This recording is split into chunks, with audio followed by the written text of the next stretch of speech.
has expressed problems with the war in Iran, says that we should be peacemakers, been very vocal.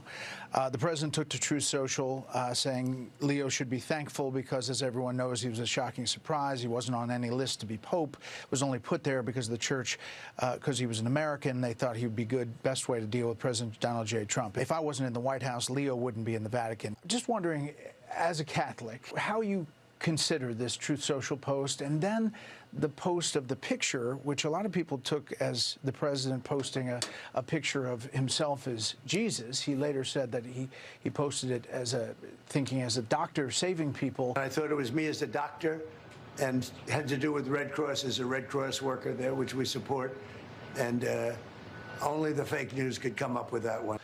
But it really caused a kerfuffle, Mr. Vice President. I'm just wondering what you make of all of this, and whether it's what you think of this back and forth with the church. Well, first of all, Brett, I think the president was posting a joke, and of course he took it down because he recognized that a lot of people weren't understanding his humor in that case. I think the president of the United States likes to mix it up on social media, and I actually think that's one of the good things about this president is that he's not filtered. He doesn't send everything through a communications professional. He actually reaches out directly to the people.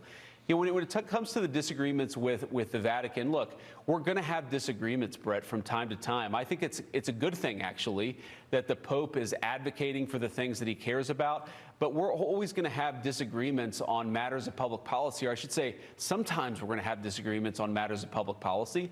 The Pope has been critical of our immigration policy, but ultimately the immigration policy of the United States is set by Donald Trump. The Pope is going to have disagreements on other issues. We can respect the Pope. We certainly have a good relationship with the Vatican, but we're also going to disagree on substantive questions from time to time. I think that's a totally reasonable thing and isn't particularly newsworthy. Do you think that when the president says it's hurting him